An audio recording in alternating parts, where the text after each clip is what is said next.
Hi friends, என்னோட பேர் யோகேஷ்.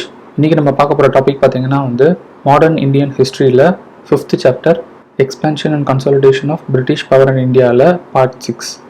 இந்த வீடியோவில் நம்ம பார்க்க போகிற கண்டென்ட் பார்த்தீங்கன்னா extension of British paramountcy through administrative policy. யூஸ்வலாக 2 முக்கியமான மெத்தட்ஸ் மூலிமா 1757 1857 பீரியட்குள்ளே பிரிட்டிஷ் அவங்களோட கம்பெனி மூலிமா இந்தியாவில் சுப்ரீம் பவருக்கு வந்திருப்பாங்க.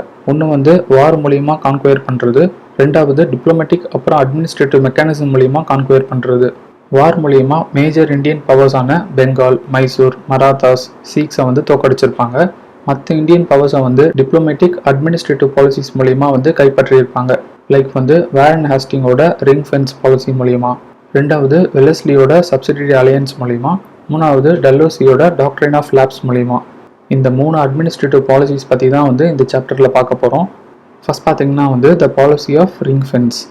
இந்தியாவில் மராத்தாஸ், மைசூர் அப்புறம் ஹைதராபாடோட பவர்ஃபுல்லான காம்பினேஷனுக்கு எதிராக பிரிட்டிஷ் ரூல் இருக்கும்போது தான் வாரன் ஹாஸ்டிங் இந்தியாவோட கவர்னர் ஜெனரலாக பொறுப்பேற்றிருப்பார். வாரன் ஹாஸ்டிங் ரிங் ஃபென்ஸ் பாலிசியை ஃபாலோ பண்ணியிருப்பாரு.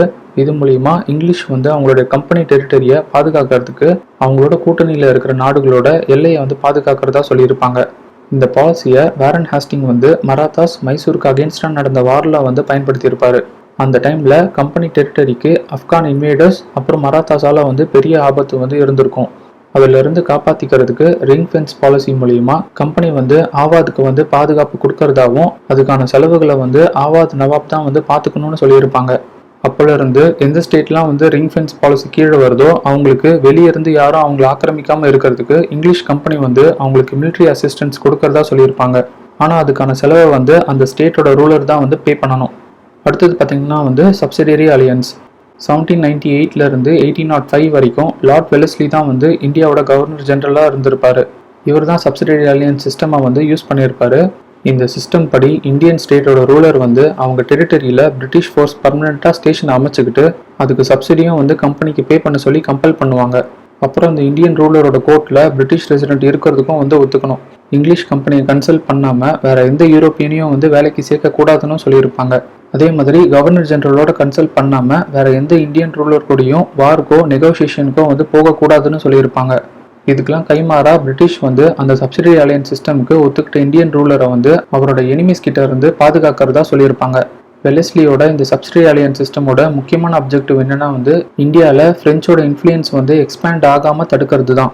இந்த டைம்ல தான் நெப்போலியனும் ஈஸ்ட் சைடில் அவங்களோட பயணத்தை ஆரம்பிச்சிருப்பாங்க. இது பிரிட்டிஷ்க்கு இன்னும் பயத்தை ஏற்படுத்தியிருக்கும். இது போக மொரிஷியஸ்ல இருக்கிற பிரெஞ்சு காலனி மூலிமா இந்தியாவோட வெஸ்ட் கோஸ்ட்ல அட்டாக் பண்றதுக்கு பாசிபிலிட்டி இருந்திருக்கும். அதனாலேயே இந்தியன் ரூலர்ஸை பிரிட்டிஷ் தவிர இருக்கிற எந்த யூரோப்பியன்ஸையும் எந்த சர்வீஸ்லையும் வச்சுக்க கூடாதுன்னு சொல்லியும் வேற எந்த வேலைக்கும் எடுக்கக்கூடாதுன்னு சொல்லிட்டு அவங்களோட அலையன்ஸ் ட்ரீட்டியில் ஒரு கிளாஸா வச்சிருந்திருப்பாங்க. இந்த சப்சிடரி அலையன்ஸ் சிஸ்டம் மூலியமா இங்கிலீஷ் கம்பெனிக்கு பல இந்தியன் ஸ்டேட்ஸோட கண்ட்ரோல் கிடைச்சிருக்கும். இந்தியன் ரூலர்ஸ் பிரிட்டிஷ் ட்ரூப்ஸுக்கு பே பண்ணியே அவங்களோட ரெவன்யூ காலியாகி வீக் ஆகியிருப்பாங்க. அடுத்தது பார்த்தீங்கன்னா இந்த சப்சிடரி அலையன்ஸோட எவல்யூஷன் அண்ட் பெர்ஃபெக்ஷன் பார்க்கலாம்.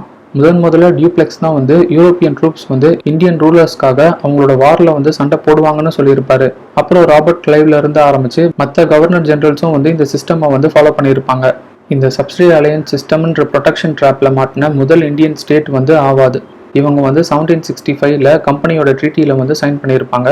1787 company first time subsidiary state foreign relation வச்சுக்க கூடாதுன்னு கார்ன்வாலிஸ் கர்நாடிக் நவாபோட பிப்ரவரி 1787 போட்ட ட்ரீட்டியில் இருந்திருக்கும்.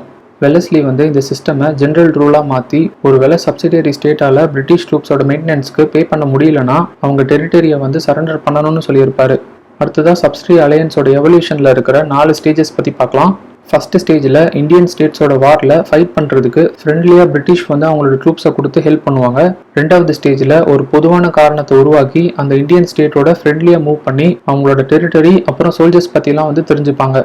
தேர்ட் ஸ்டேஜில் அந்த இந்தியன் ஸ்டேட் காசு கொடுப்பாங்க. அதுக்கு பதிலாக கம்பெனி பிரிட்டிஷ் ஆஃபீஸர்ஸ் கீழே ஒரு ஃபிக்ஸ்டு நம்பர் ஆஃப் சோல்ஜர்ஸை வேலைக்கு எடுத்து ட்ரெயின் பண்ணி மெயின்டைன் பண்ணுறதா சொல்லியிருப்பாங்க. அந்த சோல்ஜர்ஸை குறிப்பிட்ட ஸ்டேட்டோட ரூலர் அவரோட பர்சனல் ப்ரொடெக்ஷனுக்கும் யூஸ் பண்ணிக்கலாம்.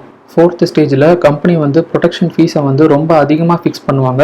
ஒருவேளை அந்த இந்தியன் ஸ்டேட்டால் டைமுக்கு மணி பே பண்ண முடியலன்னா அந்த ஸ்டேட்டோட சில டெரிட்டரியை கம்பெனிக்கு கொடுத்துடணும்னு சொல்லியிருப்பாங்க. இப்படி தான் ஸ்டெப் பை ஸ்டெப் கம்பெனி ஸ்டேட்குள்ளே என்ட்ரு ஆகி ஃபுல்லாக கேப்சர் பண்ணிடுவாங்க.